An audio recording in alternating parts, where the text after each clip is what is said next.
നമസ്കാരം പ്രിയമുള്ളവരെ. നമ്മൾ ഈ ഗ്രഹണ സമയത്ത് ഞാഞ്ഞൂലുകൾക്ക് പോലും വിഷമുണ്ടാകുമെന്ന് കേട്ടിട്ടില്ലേ? മലയാള സിനിമയിൽ ഇത് ഗ്രഹണത്തിന്റെ സമയമാണ്. കാരണം മഹാനടന്മാർ മുതൽ ലൈറ്റ് ബോയ്സ് വരെ പീഡന കഥകളിൽ ആരോപണ വിധേയരായി ഇങ്ങനെ നിൽക്കുകയാണ്. അപ്പോൾ ഇതാ വ്യത്യസ്തമായ, കേട്ടാൽ ചിരി വരുന്ന ഒരു പീഡന കഥയുമായിട്ട് ഒരു ട്രാൻസ്ജെൻഡർ എത്തിയിരിക്കുകയാണ്. ഇതിലെ പ്രതികളെ കേട്ടാൽ നിങ്ങൾ ഞെട്ടരുത്, ചിരിക്കരുത്. ഒന്നാമത്തെ പ്രതി മിസ്റ്റർ അലൻ ജോസ് പെരേര. പേര് കേട്ടാൽ നിങ്ങൾ പഴയ ജോസ് പ്രകാശിന്റെ സിനിമയിൽ നമ്മളെ മുതലക്കുഞ്ഞുങ്ങളെയൊക്കെ വളർത്തുന്ന ഒരു പെരേരയുടെ രൂപവും ഭാവവുമാണ് മനസ്സിൽ വരുന്നതെങ്കിലും ആ പെരേരയല്ല ഈ പെരേര. ഇതാ കണ്ടു നോക്കും. ഒരു 23 വയസ്സുകാരന് പീഡന കേസ് വരുത്തി. ഇപ്പൊ കർമ്മ ന്യൂസിൽ വരെ ആ വാർത്ത എത്തി. എന്താണല്ലേ ഇപ്പോ എന്നെ കൊടുക്കാനുള്ള ട്രിക്കാണ്. അപ്പൊ എനിക്ക് പറയാനുള്ള, ജനങ്ങളോട് പറയാനുള്ള, ഞാൻ നിരപരാധിയാണ്. അമൃത ഇൻസ്റ്റിറ്റ്യൂട്ട് ഓഫ് ഹോസ്പിറ്റലിലോ എവിടെ വേണമെങ്കിലും നമുക്ക് പോയി പരിശോധിക്കാം. വണ്ടാനം മെഡിക്കൽ കോളേജിൽ പോയോ എവിടെ വേണമെങ്കിലും, എത്ര വലിയ സ്പെഷ്യാലിറ്റി ഹോസ്പിറ്റലിൽ പോയിട്ട് നമുക്ക് മെഡിക്കൽ എടുക്കാം. പീഡന കേസ് വരെ എത്തി നിൽക്കണം. ഞാൻ ആരെയും പീഡിപ്പിച്ചിട്ടുള്ള കേസ്. തെളിവുകൾ തീരുമാനിക്കും പ്രതിയാകണമെന്ന്. രണ്ടാമത്തെ പ്രതിയെ കേൾക്കുമ്പോൾ നിങ്ങൾ ഞെട്ടരുത്, വിറയ്ക്കരുത്. സന്തോഷ് വർക്കി. മലയാള സിനിമാ നടികളുടെ ശരീരവർണ്ണനയാണ് അദ്ദേഹത്തിന്റെ ഏറ്റവും ഇഷ്ടപ്പെട്ട വിനോദം.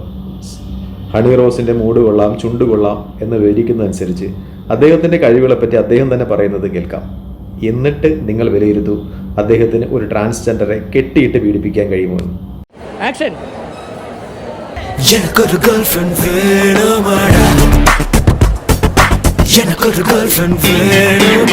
അങ്ങനെ ഹണി റോസ് വെച്ച് പറഞ്ഞിട്ട് ശരിയാണ്. അല്ലെങ്കിൽ ഞാൻ സോറി പറഞ്ഞിട്ടുണ്ട്, ഞാൻ ശരിയാണ് പറയുന്നില്ല. പക്ഷെ എനിക്കത് തെറ്റാന്ന് തോന്നിയപ്പോൾ അപ്പൊ തന്നെ ഡിലീറ്റ് ചെയ്തിട്ടുണ്ട്. ക്രഷ് അല്ല, വേറെ കുറെ കാര്യം പറഞ്ഞിട്ടുണ്ട്. വേറെ കാര്യങ്ങൾ അതെനിക്ക് പറയാൻ ബുദ്ധിമുട്ടുള്ളതുകൊണ്ടാണ് ഞാൻ പറയാത്തത്. ഈ പീഡന കേസിലെ ഒന്നാം പ്രതി അലൻ ജോസ് പെരേര ഈ പീഡന ആരോപണത്തിന് ശേഷം യൂട്യൂബ് ചാനലിലേക്ക് വന്നാൽ അഭിമുഖം കൊടുക്കുന്നത് കാണുമ്പോൾ അദ്ദേഹം ഹാപ്പിയാണെന്ന് തോന്നുന്നു. കാരണം നമ്മുടെ നാട്ടിലൊക്കെ ഒരു ചിലല്ലേ പൂച്ചകളല്ലേ, പൂച്ചകള് പുലിയുടെ ഫാമിലിയിലാണ് എന്ന് പറയുമ്പോൾ വല്ലാതെ അഭിമാനം കൊള്ളും, വല്ലാതെ ഹർഷപുളകിതരാകും. അതുപോലെയാണ് അദ്ദേഹം പറയുന്നത്, ദിലീപേട്ടനെയും എന്നെയും ഒക്കെ കൊടുക്കാൻ ശ്രമങ്ങൾ നടക്കുന്നുവെന്ന്. അദ്ദേഹം ദിലീപിന്റെ ലൈംഗികാരോപണ കേസിൽ കൊടുക്കുന്നത് പോലെ തന്നെയും ആരൊക്കെയോ, താനും വലിയ സംവിധായകനാണ്, തന്നെയും ആരൊക്കെയോ കൊടുക്കാൻ ശ്രമിക്കുന്നു എന്ന പേരിലാണ് സംസാരിക്കുകയും വിലയിരുത്തുകയും ചെയ്യുന്നത്. പണ്ട് ദിലീപ് എന്നെ കുടിക്കുക പോലെ എന്നെ കൊടുക്കാൻ നോക്കുന്നുണ്ട്. ഗൈസ്, രക്ഷിക്കണം. ഞാൻ അവളെ പീഡിപ്പിച്ചിട്ടില്ല. സങ്കടത്തോടെയാണ് ഞാൻ പറയുന്നത്. തെങ്ങിൽ കെട്ടിയിട്ട് ചന്തിയിൽ അടി കൊടുക്കാൻ തോന്നുന്നത് ഈ യൗമാരെടുക്കുന്ന ക്രസ്റ്റോ ചിത്രത്തിൽ അവസരം ചോദിച്ചു തന്ന ഈ ട്രാൻസ്ജെൻഡർ എന്ന് പറയുന്ന പെൺകുട്ടിയാണ്. കാരണം 10,000 രൂപയും ഒരു ക്യാമറയും ഉണ്ടെങ്കിൽ, ക്യാമറ വേണ്ട, ഒരു മൊബൈലും ഉണ്ടെങ്കിൽ ഏതൊരുവനും ഒരു ഹ്രസ്വ ചിത്രം എടുക്കാം. ആ ഹ്രസ്വ ചിത്രത്തിന് അവസരം ചോദിച്ചു വന്ന എൻ്റെ പൊന്നു ചേച്ചി, നിങ്ങൾ എന്താണ് പറയേണ്ടത്? കാരണം നിങ്ങൾക്ക് സ്വന്തമായിട്ടൊരു ക്യാമറ ഉണ്ടെങ്കിൽ നിങ്ങൾക്കും എന്തെങ്കിലും കഥ ഉണ്ടാക്കി ഹ്രസ്വ ചിത്രം എടുക്കാം.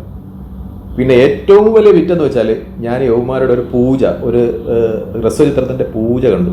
അതിങ്ങനെ യൗമാരെ ചാനലിൽ കൊടുത്തിരിക്കുന്നുണ്ട്. സാധാരണ നമ്മൾ പൂജ എന്ന് പറയുമ്പോൾ, സിനിമയുടെയും അല്ലെങ്കിൽ ഹ്രസ്വചിത്രത്തിൻ്റെയൊക്കെ പൂജ എന്ന് പറയുമ്പോൾ നമ്മളിങ്ങനെ വിളക്കൊക്കെ വെച്ച് അതിൽ തിരിയൊക്കെ നാട്ടി ഇങ്ങനെ 4 സൈഡിൽ നിന്നും സംവിധായകനും നിർമ്മാതാവും പ്രമുഖ നടനുമൊക്കെ തിരി കൊളുത്തുന്നതാണ് കാണുന്നത്. യൗമാരുടെ പൂജയിൽ കണ്ടെന്ന് വെച്ചാൽ 4 എണ്ണം ഒരു സ്ഥലത്ത് നിന്ന് തീപ്പെട്ടി വരെയൊക്കെയാണ്. വിളക്കുമില്ല, തിരിയുമില്ല, ഒന്നുമില്ല. തീപ്പെട്ടി, വെറും തീപ്പെട്ടി, 30 പൈസയുടെ തീപ്പെട്ടി വരച്ച് യൗമാർ പൂജാകർമ്മം ചെയ്യാണ്. അങ്ങനെയുള്ള യൗമാരുടെ ഹ്രസ്വ ചിത്രത്തിന് ചാൻസ് ചോദിച്ചു പോയ എൻ്റെ പൊന്ന് ട്രാൻസ്ജെൻഡർ ചേച്ചി, നിങ്ങളെയാണ് ആദ്യം കെട്ടിയിട്ട് നല്ല ചൂറിൽ കൊണ്ട് ചന്തിക്കടിക്കേണ്ടത്.